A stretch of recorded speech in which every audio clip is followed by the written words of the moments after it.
Good afternoon. I'm Darren Knowles from First Mennonite Church, and on behalf of Aggie's family, I'd like to welcome you to this celebration of life for Aggie. As we gather, I hope that this will be a time to laugh, to grieve, and celebrate the life of Aggie. In doing that, we are here to comfort each other in our time of grief. Thank you for being here. So just a note that later in the service, there will be a slideshow and some music. And you'll watch the slideshow. At some point during the slideshow, the music will fade out, and that will mark a time of sharing. Opportunities for you to share. You're welcome to come up here and share from this microphone. You're also welcome to raise your hand, and an usher will bring you a microphone, and you can share from your seat. Sharing your experiences, your memories of Aggie and her impact on our lives is so powerful in this time.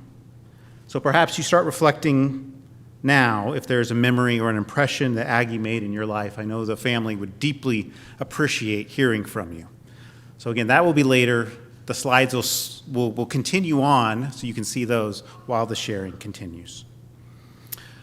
And now let us pray. Spirit of the divine, we acknowledge that you are here among us. We celebrate Aggie today, and we remember the impact she made on us and affirm our belief in her eternal nature. We invite your Spirit to move among us and comfort us, inspire us. May this time be a holy moment where the eternal mingles with the temporal. Amen.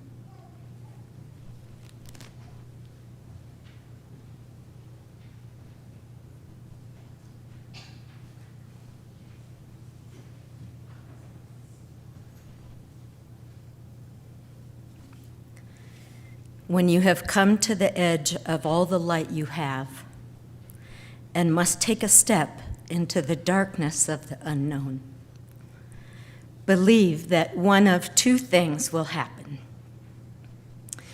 Either there will be something solid for you to stand on, or you will be taught to fly.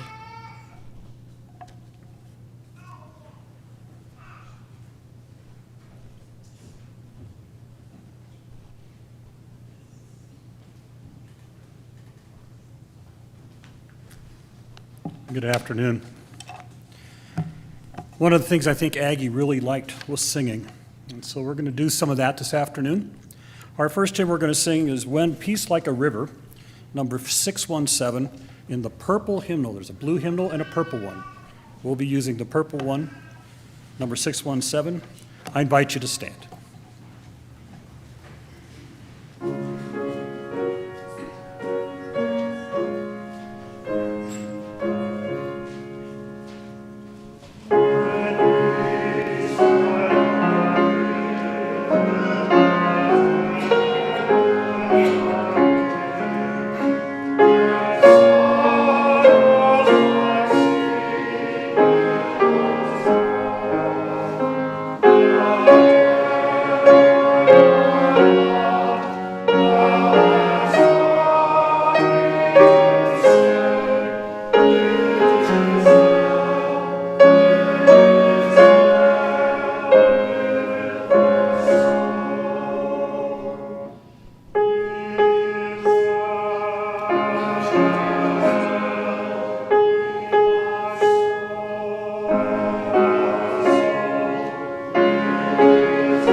As you continue to watch the lovely photos, now is an opportunity to share.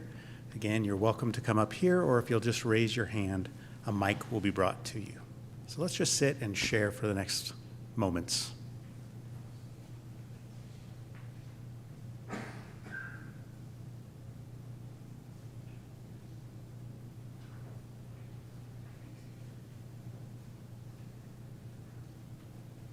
Sternholm, and I want to tell the family that we really got to know Aggie when she started attending here at First Mennonite, but I knew her husband much before that. He was a psychiatrist who worked with Richard Warner in Boulder, and I was an endocrinologist, so we consulted and talked, but more than that, he ended up having the water projects, as you know, which brought water to a lot of the countries that needed it with the pedal bikes and that type of thing.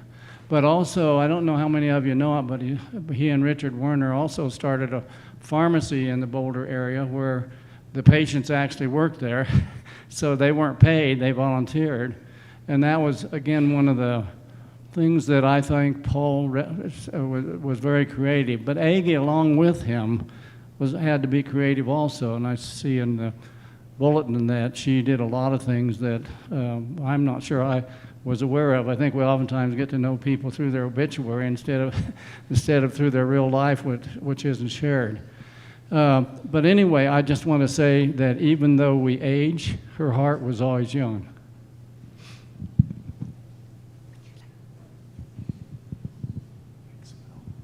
I guess I can speak next. I gave my notes to somebody here, so I'll try to remember what I wrote down. Aggie and I started a freshman year in college at Augustana in Rock Island, Illinois, and she was in the room next to mine, so we became friends then in 1953, and ended up, we never roomed together, but we always had apartments right next to each other that whole time, and just became very, very close friends. And then after moving to Denver, then I moved first, and then she came about a year or so later that she and Paul came, and so we were able to be together all that time, and we had a wonderful friendship, and I treasure every minute of it, and I'm sad to be here today. Thank you.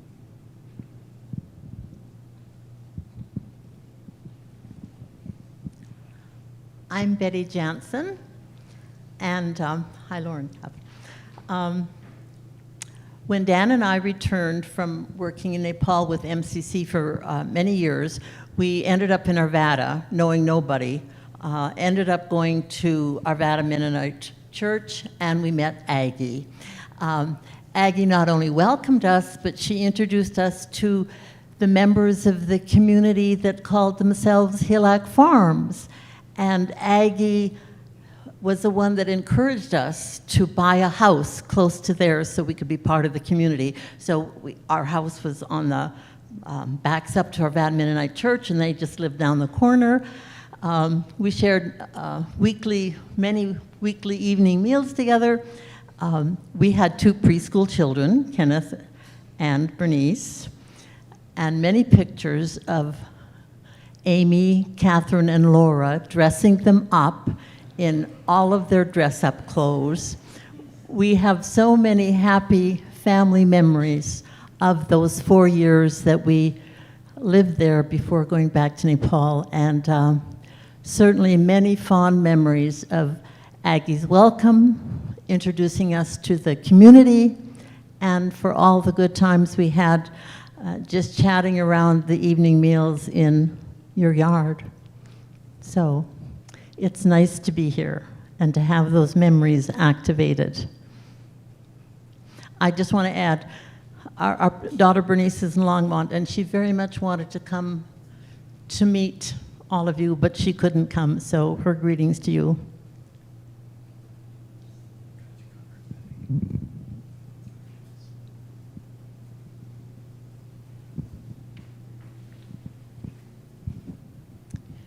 Well, my name is Jan, and I had the privilege of having Aggie on my calling team during COVID.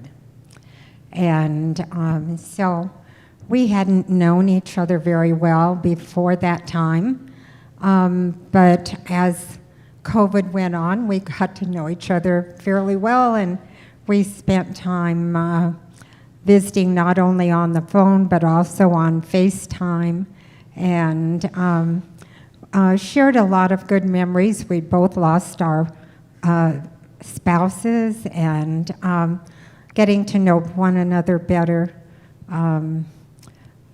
We had a lot in common, and I will miss her dearly.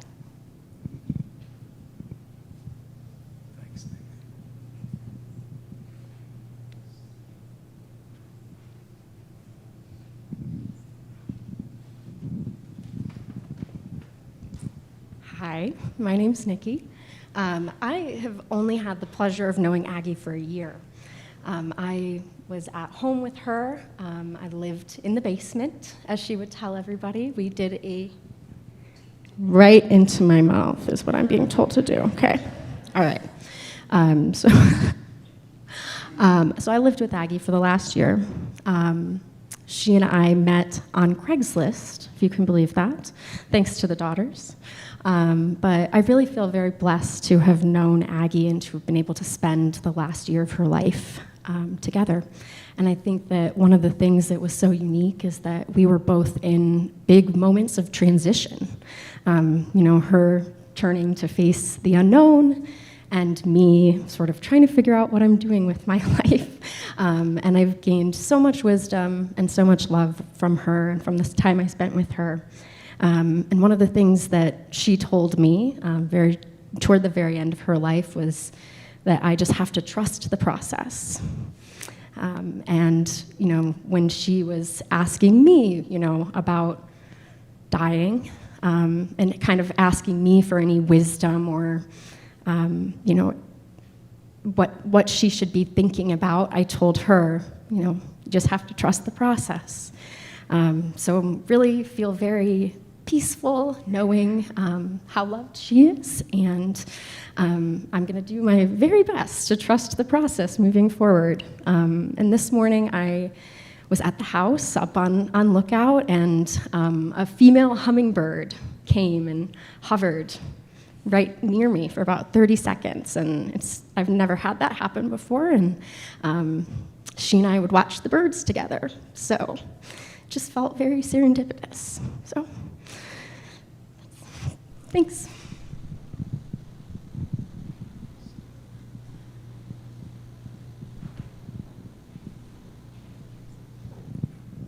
Hi, I'm Liz.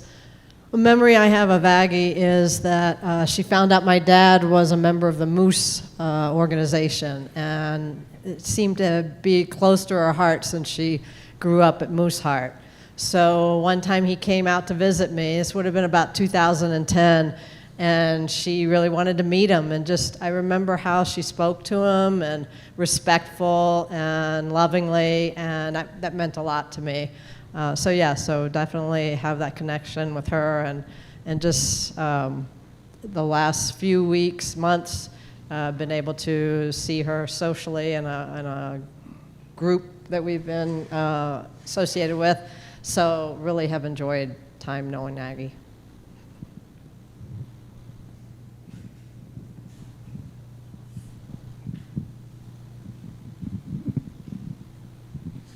Hi, I'm Mary Ellen, and this is my husband Brian. We are neighbors.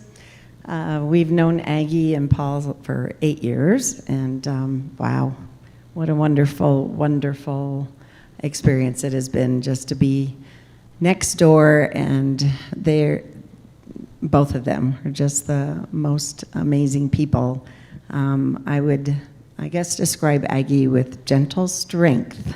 She had just such poise and beauty and wisdom, and just there's not enough words to describe her. But I guess one memory I'll always remember is we had Aggie and Paul over at our home. We would share meals together a lot, and have wonderful discussions all the time, very in-depth and philosophical and all that. But we were sitting out on our deck, which over, the view, we have the mountain view and the view of their home, but we were sitting out on their deck, or they were on our deck, and we looked out, and both Aggie, and it was mostly Aggie, says, that aspen tree is in the way.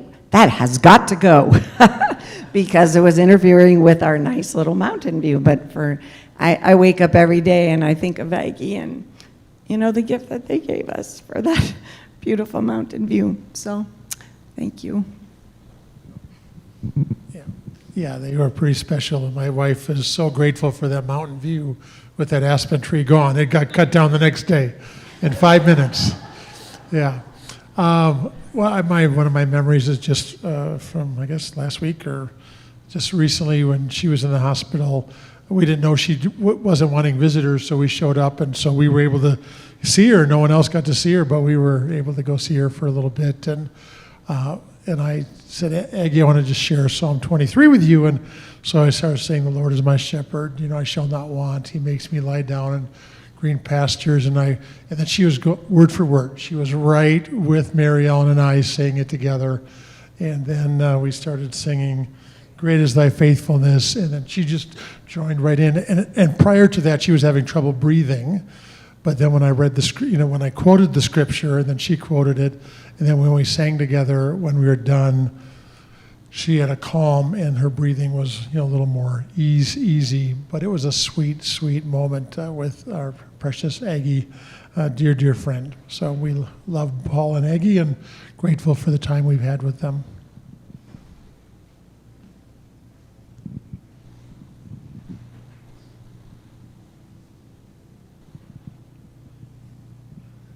Well, I'm Ralph Nafziger, and I just want to say what a special friend Aggie has been for Judy and I. Actually, I knew of Aggie quite well 20 years before I met her because of her work with Jeffco Open School with the snuggly kids that I was living with and working with in those years. And I heard an awful lot about her, but never met her until she started coming to First Mennonite many years later. And then after the pandemic, Judy and I, one Sunday we saw her car out here needing some help, and I realized that she really shouldn't be driving. So it was a couple years ago, so we started bringing her to church and eventually had to tell her to stop driving to the park and ride, even though it's only a mile from her house, because she just wasn't doing it very well. And then we drive up to her house and get her, which is just a short distance. And it was a wonderful experience. Those times and the meals that we shared and times we had together were really, really special. She's a very quiet, obviously she was talking quieter in the later years, but a quiet, very strong, very compassionate. I just can't describe how special a person she was to share, and her list of questions was extensive. And being a guy that loves questions, that was a very special thing. And I know I'm speaking for Judy too when I say she will be really missed at this congregation. One other aside that it was fun, she had a blueberry farm in Nova Scotia, and always wanted us to go visit it. So a couple years ago when we toured the Maritime provinces, we wanted to go there, but the Hurricane Fiona kept us from ever getting there because the power was out for days and trees were down. But that farm was very, very special to her. I only learned that when she started telling us about the Maritime provinces and her childhood in Ontario, which my family also shared. So Godspeed you, Aggie. You've been a wonderful friend for all of us. Anybody else who would like the mic? Oh.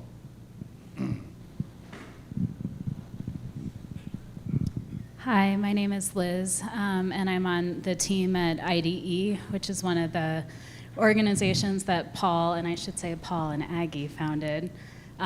It's been such a pleasure getting to know Aggie over the years. Our time together has been short snippets of time, but each one so powerful. And her generosity and kindness of spirit and support to IDE and to Paul actually made IDE what it is today, and we wouldn't have the impact without her direct role in that. So on behalf of the IDE team and our board and myself personally, Aggie's gonna live on forever in my memories and in the work that we do.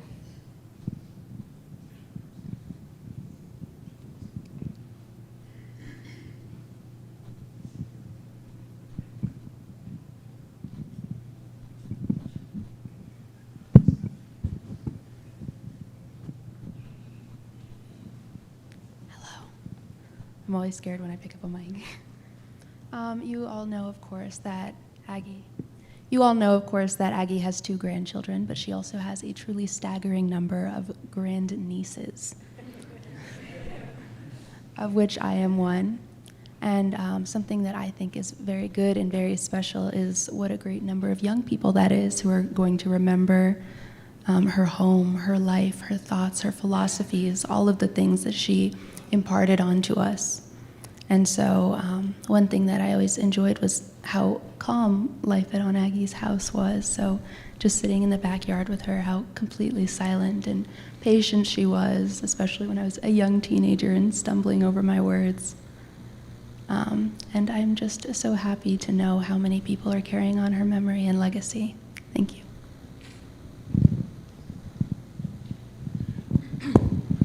Hi, I'm Kathy, and I worked with Paul for 4 years, and then, I don't know if I can do this, but the last 4 I've been walking alongside Aggie, and I just love this family so much, and she's just precious, and always will be, and Nikki shared her joy of knowing Aggie too, and she just, like in her last days, she's like, I'm so glad that you know me so well, and I'm gonna miss her greatly.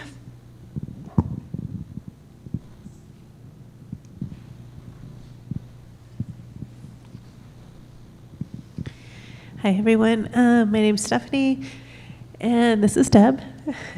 And I don't know what there is to say except that I think that everyone has said it really beautifully, that she just has such a beautiful, strong, graceful, beautiful, beautiful presence and spirit. And the last times that I saw her, she was just like, and how are you? And how's Micah? And, just deeply caring about others, and just so peaceful and so graceful, and I just love her, and I'm just sad that she's gone, really sad that she's gone.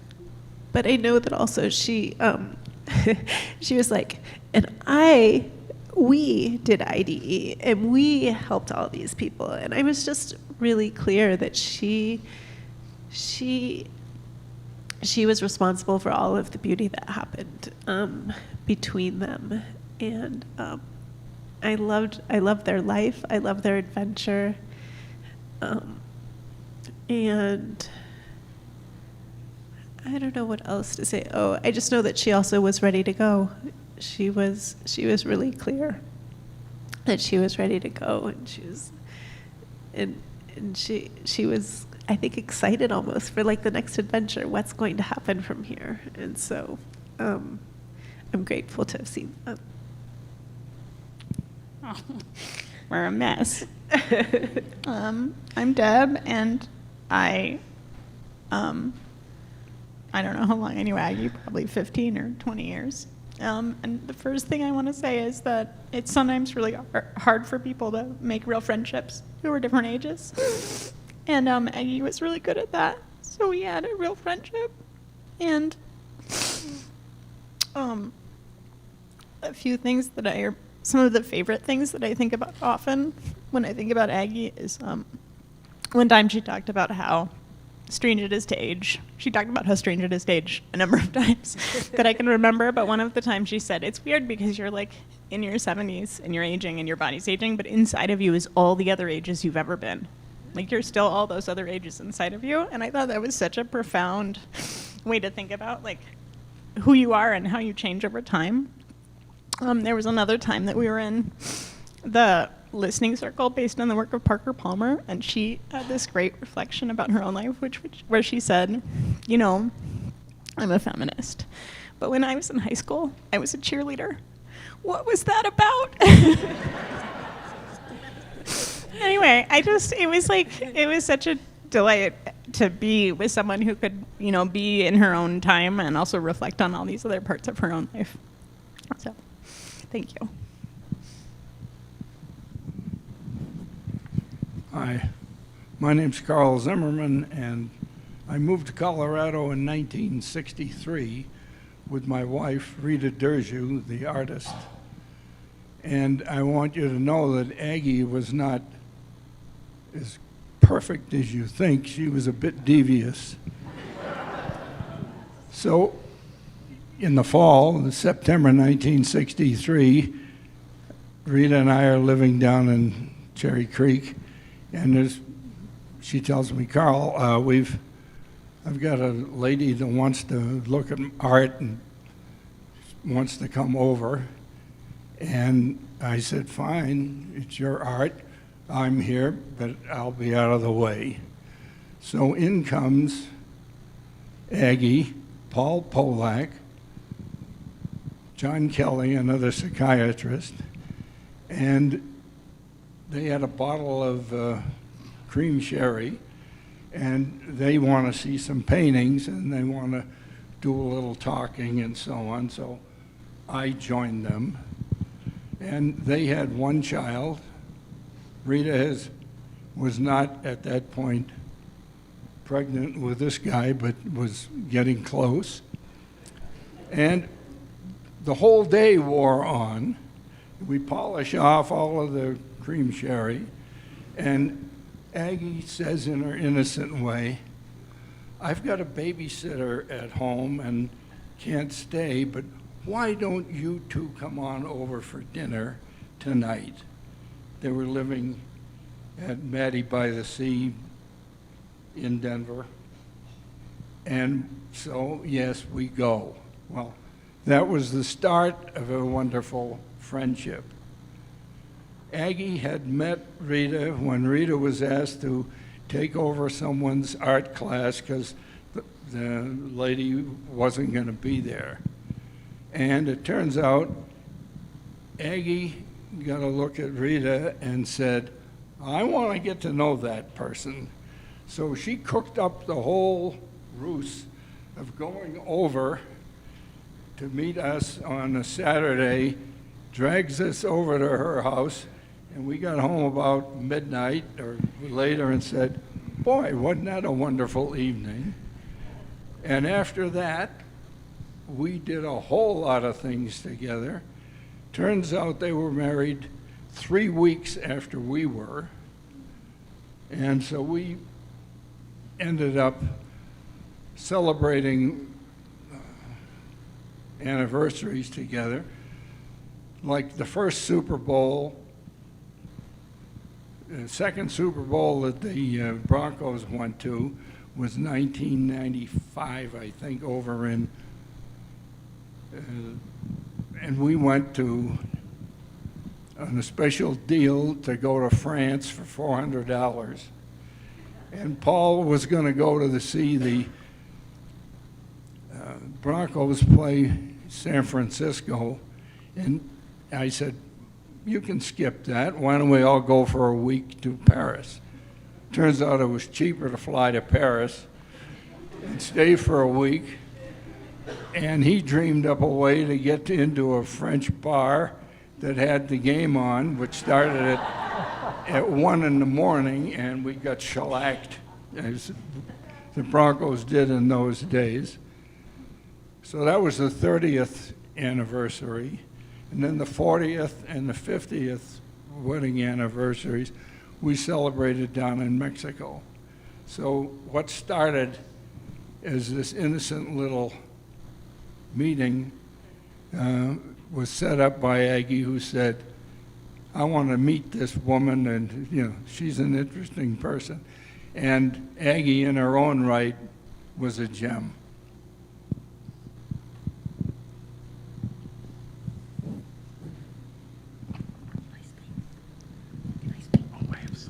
Hi, everybody. Hello.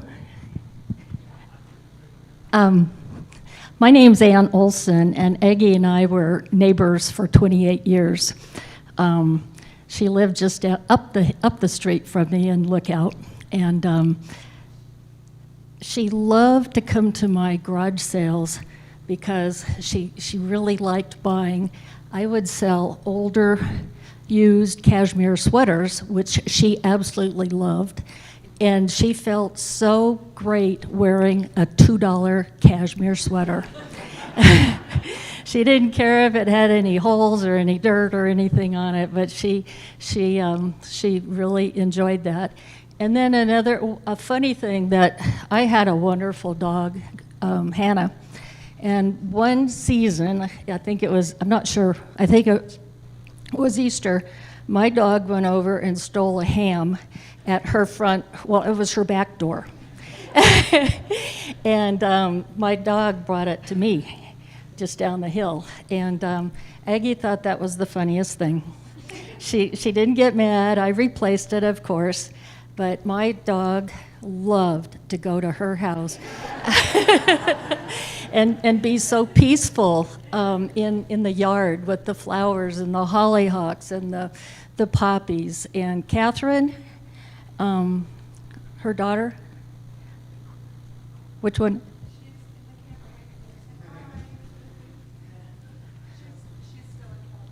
Oh, okay. Oh, all right. Because her dog and I would go for a lot of walks together, and so I was kind of eyeballing where she was. So anyway, I have nothing but great stories and love to share with y'all because of my wonderful neighbor. Thank you.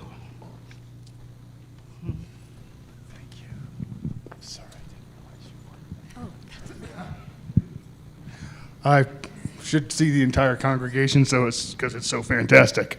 I am Carl's son, and Aggie was my second mother. More of a spiritual mother in a lot of ways, and that cool strength probably added to some cool discipline that I probably really needed back in those days. And she had quite the energy and quite the fun, and it started really early. When my mother had some problems with childbirth, I would be farmed off at the Polak household, the Polak household, excuse me. And then we would hang out, all the daughters and myself, and I want you to remember the house on Sheridan. It had a pool. No one else had a pool. It had a pond. It had ducks. It had everything else that Paul could probably get into. It had a pinball machine. It had the red electric car we used to ride around in all the time. There was a cane wheelchair that we rolled around and did all sorts of crazy stuff and ended up in one of our houses for years and years, and I really don't know where it is then. We would roll the top of the pool back and jump between the wires from the first floor into the pool. I had a jade plant that was in their house that must have been 50 years old by the time it finally passed away. So there was a time for me where they were just a second family, and we did Thanksgivings together, and we did Christmases together a lot. And Aggie was a huge part of that whole familial group sharing and idea, and a lot of that I think rubbed off on me with community service and things to do, and I just thank her so much for that. She was just a great second and really powerful spirit in all of our lives, and especially me as a child. And I got to remember those times. There was a huge house next door when I was a kid over there that had an organ in it. Remember that? And this guy I'm like 8 years old, and this guy has this hugest church organ and is showing us how it works. I just vaguely remember some of this stuff, but it was a fantastic childhood, and I owe her and that family a lot for all of that. Thank you.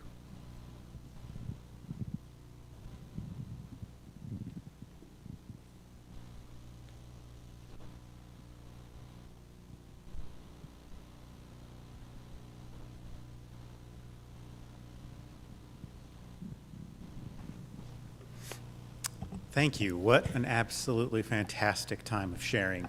I know that's meaningful, and encourage you to share some more after we're done here. It's very powerful stuff. So thank you for that. Invite you to stand for our next hymn.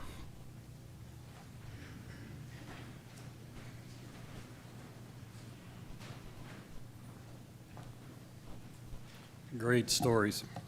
I invite you to turn to number 103 in the purple hymnal, Voices Together. Joyful, joyful, we adore thee. This is a tune that many of you are familiar with. It's part of Beethoven's Ninth.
Hear these words from the book of Ecclesiastes. For everything there is a season and a time for every matter under heaven, a time to be born and a time to die, a time to plant and a time to pluck up what is planted. All go to one place, all are from the dust, and all turned to dust again. We have celebrated a wonderful life today. Aggie's 87 amazing years. Years that, as we've already heard, inspire me about how to live, how to pursue passions, how to love others, how to question and innovate. My personal reflection on Aggie was the connection and conversations we would have. Aggie and I have several things in common. We both came to the Anabaptist/Mennonite faith later in life.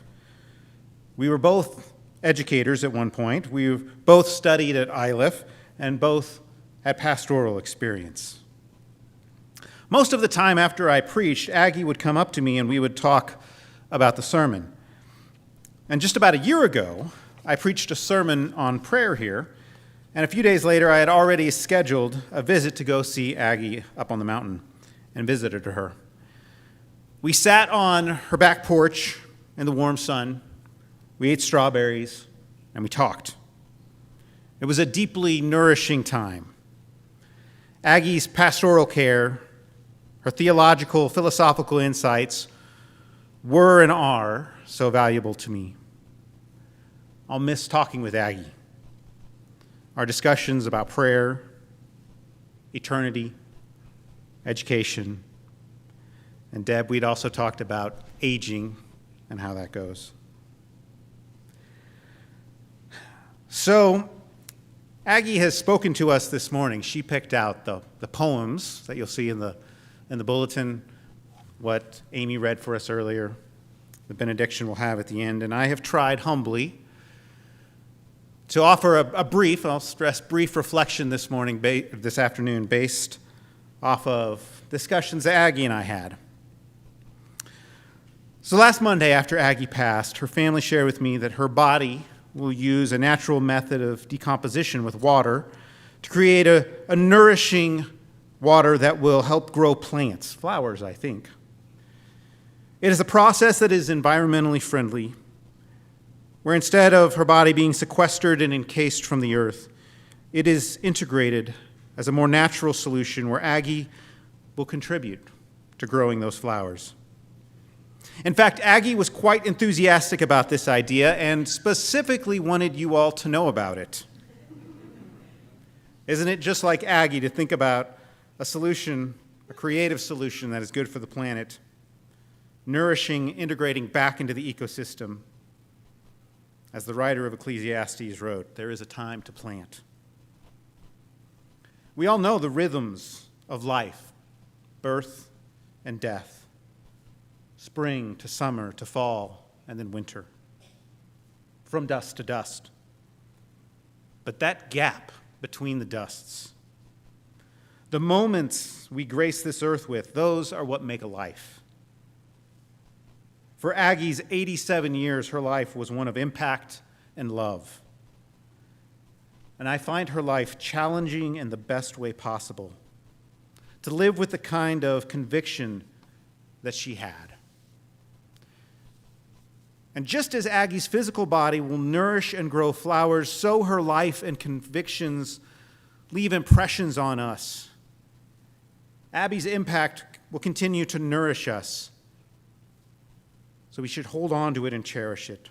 The joy of the moments that were just shared, as well as living our own life in light of what Aggie has done. These moments of grief are also moments of clarity. The trivial concerns that distract us become clear in the important things of life. Loving those around us, connecting and sharing and nourishing each other. These moments come into sharper focus. It is holy ground to listen to the stories that we just heard. Thank you for those. The story of what made Aggie so special. And at times of grief and loss, we confront lots of fundamental questions about what it means to be human. They can be phrased a lot of different ways, but they often boil down to what kind of world do we live in, and what is the final word? Humanity, culture has changed over thousands of years, but these questions remain. They are a mystery. And Aggie was quite comfortable with mystery. I can tell you some of Aggie's perspectives on life. She believed that the final word of God's creation is love. That when we stand on the precipice of these strange things, what form our hope takes in eternity is less important than the reality it brings right now. In that discussion about a year ago, eating the strawberries on Aggie's back porch on the mountain, we talked about prayer. And we both discussed how prayer is much more than only our heads bowed and our hands folded. We discussed prayer as communion with the divine and how that can look numerous ways. The answer to those abiding questions, it's not in intellectual reasoning. It's in how we connect and live with each other. It's in living radical love, especially towards marginalized and oppressed groups. I am struck by the idea that even in death, Aggie will nourish our world, just as she did in life. So let us also live a nourishing life, because I believe that is the final word of our universe, the ultimate reality, a foundation of love. If God is love and we have love within us, I believe that means that we have God planted within us, We have something eternal and holy that perseveres beyond physical death. Aggie was deeply in touch with that divine spark within her, the love that offers us comfort as we mourn, and the same love that perseveres beyond death and offers us hope. Physical death is a mystery. And honestly, I'm not sure that I buy harps and pearly gates, but I do believe that God, the author of love, the ground of being, has welcomed Aggie home to be with a cloud of witnesses that encourage us to live a life of courage and a life of love. May we find comfort in that hope in this time of grief and celebration.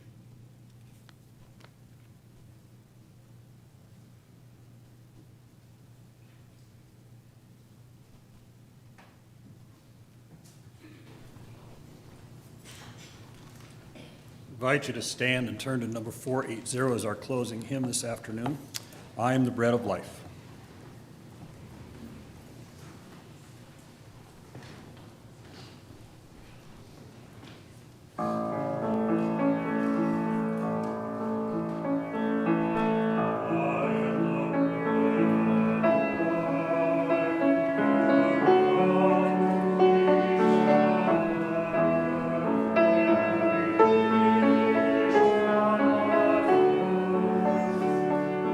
Oh,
You can be seated. I'm going to offer a benediction, and then Romaine will play a final song, and then at that point, after that, I will dismiss the family. After I dismiss them, I will dismiss the rest of you. As I mentioned, this benediction was picked out by Aggie, and I think it is a gift from her to us. So in that spirit, take this benediction with you. May the blessings of light be on you, light without and light within. May the blessed sunshine shine on you and warm your heart until it glows like a great peat fire, so that the stranger may come and warm himself, and also a friend. And may the light shine out of the two eyes of you, like a candle set in the two windows of a house, bidding the wanderer to come in out of the storm. May you ever give a kindly greeting to those whom you pass as you go along the roads. May the blessing of the rain be on you, the soft, sweet rain. May it fall upon your spirit so that all the flowers may spring up and shed their sweetness on the air. And may the blessing of the earth be on you, the good, rich earth. May the earth be soft under you when you lie out upon it, tired at the end of the day. And may it rest easily over you. And when at last you be out under it, may it rest so lightly over you that your soul may be quickly through it and up and off and on its way to God. Thank you, Aggie. Amen.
At this time, I'll dismiss the family. Go ahead and head on out to the community center. And while, while they gather up, we'll let you know Everyone is invited to the community center, which is across the hall, after here for some refreshments, and then the opportunity to also visit with the family. Encourage you to keep on sharing in this time of celebrating Aggie's life. Also, if anybody is new to the building and needs to know, there's restrooms to the right as you enter the community center if you need those. Again, thank you all so much for coming. We are dismissed.